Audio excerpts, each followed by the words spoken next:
Hello, it's me. It's November 3rd. I'm back from Mexico City and ready to get back into, or rather, to dive into this intensive writing month.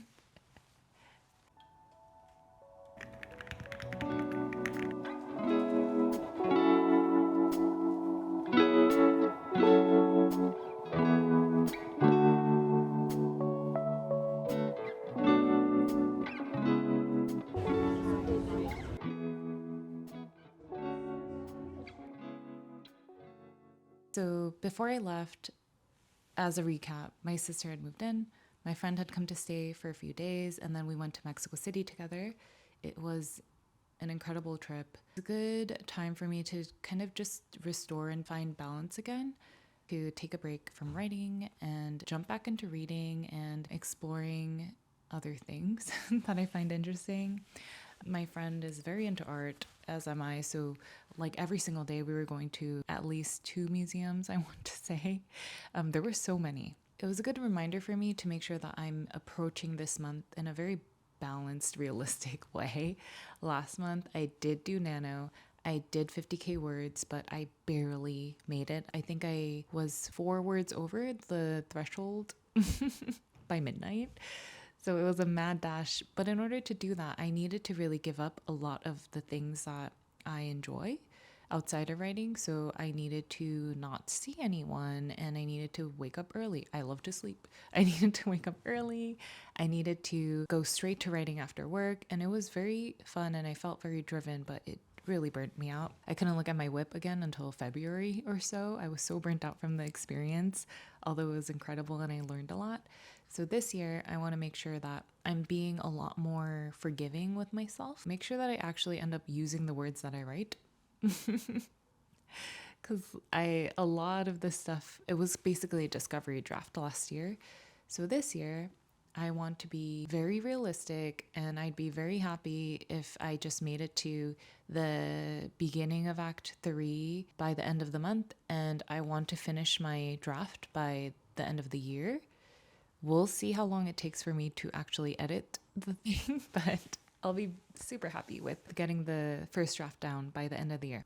That said, another reason why the trip was amazing, other than I got to spend time with a good friend of mine that I just never get to see because she lives all the way in London, was that it was so inspiring to see how intentionally a lot of the artists we saw the pieces for lived. So we went to the Frida Kahlo Museum, which was at her house that she lived in for, I want to say, over half her life.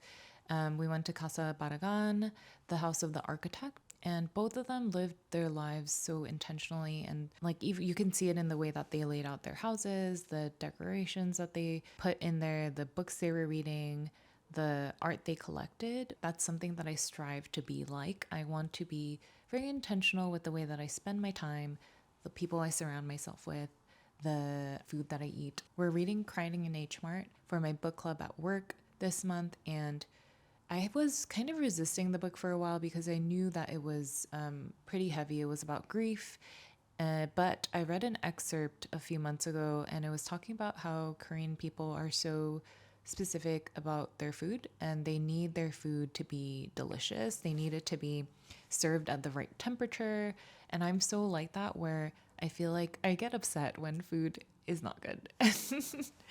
I don't know. I just thought it was funny that the author called it out as something that is a very Korean trait. But I just want to be making sure that I'm spending time in a way that I enjoy. If there's days where I just want to sit and write and I'm feeling a lot of joy from it, great. But if I'm feeling like I'm forcing myself, or if I'm feeling that I'm not being connected to my surroundings because of it, I'm willing and happy to step away from that this month versus what I did last year. I want to find fulfillment in living more slowly. That was also something that I want to do. I want to live more slowly. I don't want to be so caught up in work and other things that I might be doing for the sake of doing it. So yeah, those were some great takeaways that I had from the trip. I will probably overlay some photos and use some of this as voiceover, but it was incredible.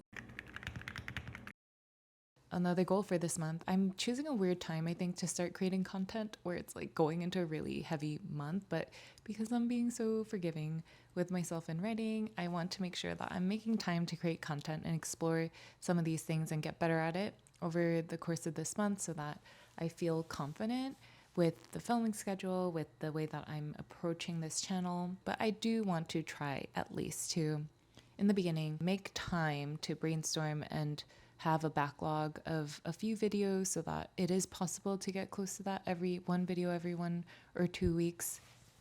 But I also want to make sure that they're enjoyable and that I'm having fun. But yeah, anyway, I'm going to get back to writing now.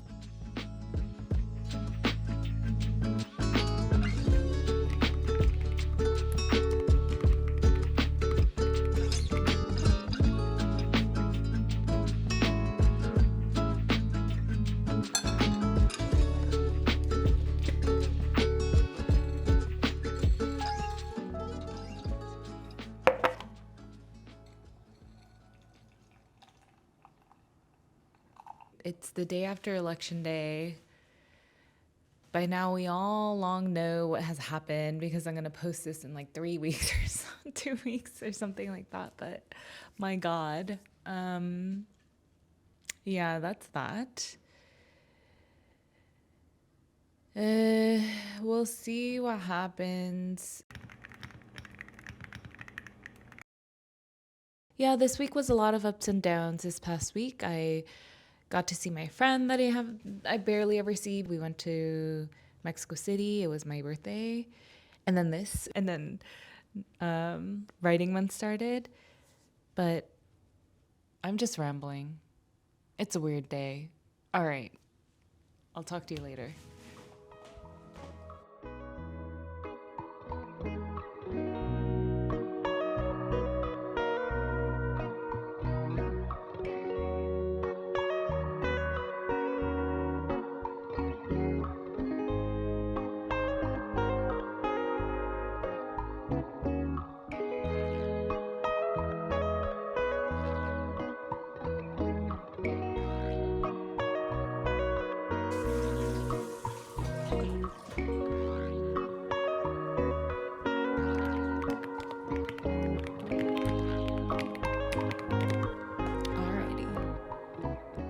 Just got off a sprint with the writing group. I haven't joined in a few weeks, so it was really nice talking to everyone again and getting in the habit of like actually trying to not be distracted and write because I'm really bad about sprinting in my own time.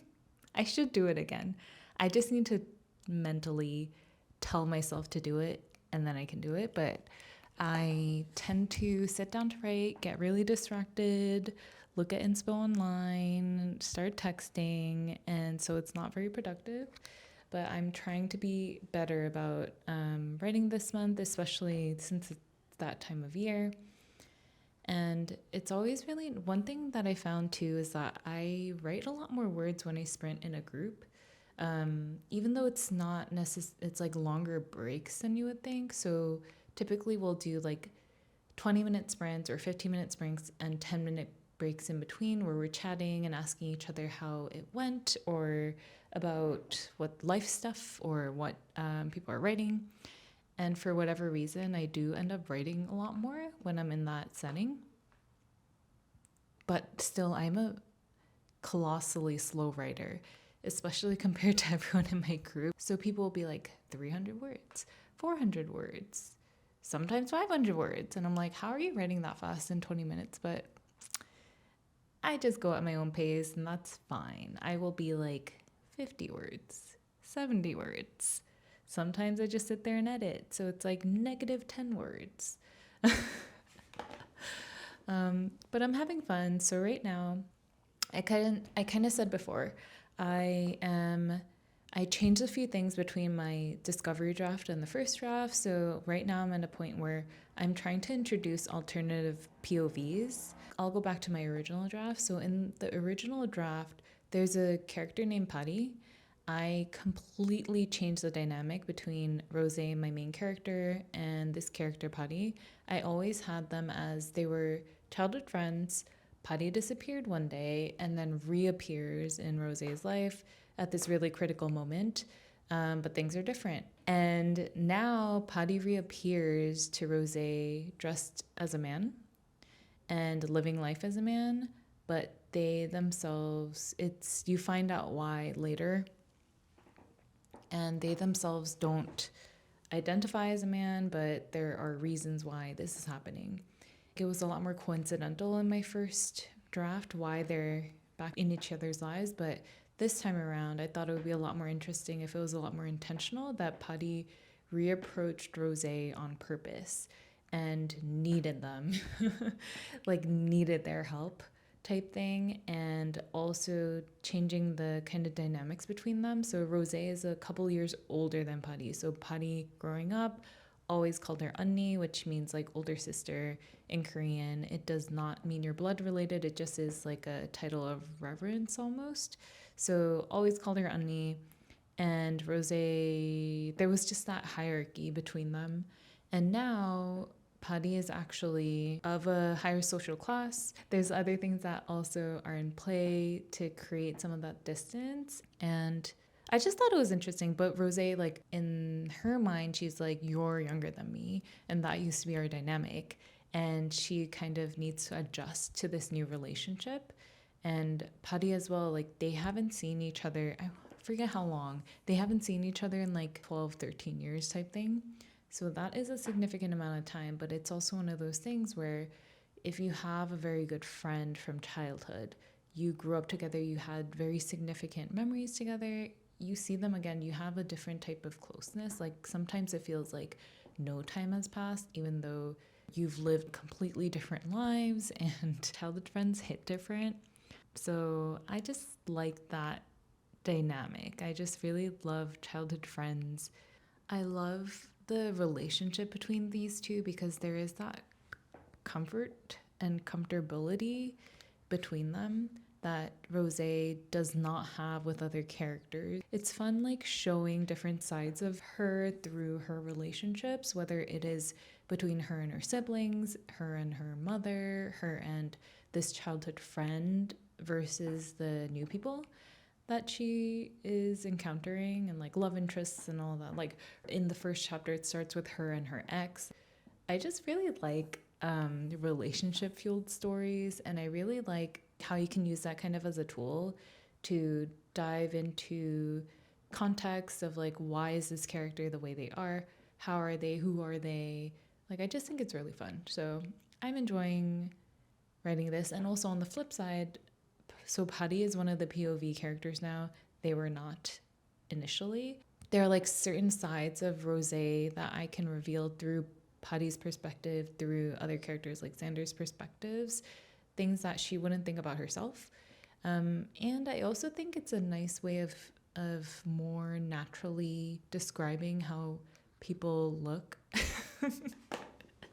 Because like when you have a close person third perspective, they're observing the people around them, and like, yeah, whatever, they walk by a puddle and maybe they note or whatever, like there are those little things that you can do as well. But I think it's easier to describe people in the lens of other people's eyes. So there are certain physical things or personality traits or like flashbacks that you can explore through other characters on each other.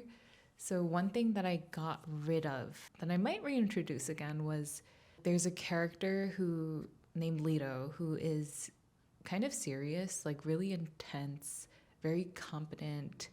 It isn't revealed. You just see him being very competent and confident and serious and like all business type thing. And then when it goes to his cousin Xander's perspective, through his eyes, he can reveal a different side to this serious character, like a more comedic side where he can tell that how stubborn he is and how frustrated he gets when things don't go right. I'm just talking to myself because no one knows these characters yet. And it's kind of how I feel sometimes about vlogging too. I'm talking to myself the entire time. But it makes me like sometimes talking about things out loud is very helpful for brainstorming and problem solving and all of that stuff. So I'm getting that out of this too. But yeah, okay. That is my vlog for tonight. It's also been a long time since I vlogged, so I need to get back into this as well. Oh, uh-oh.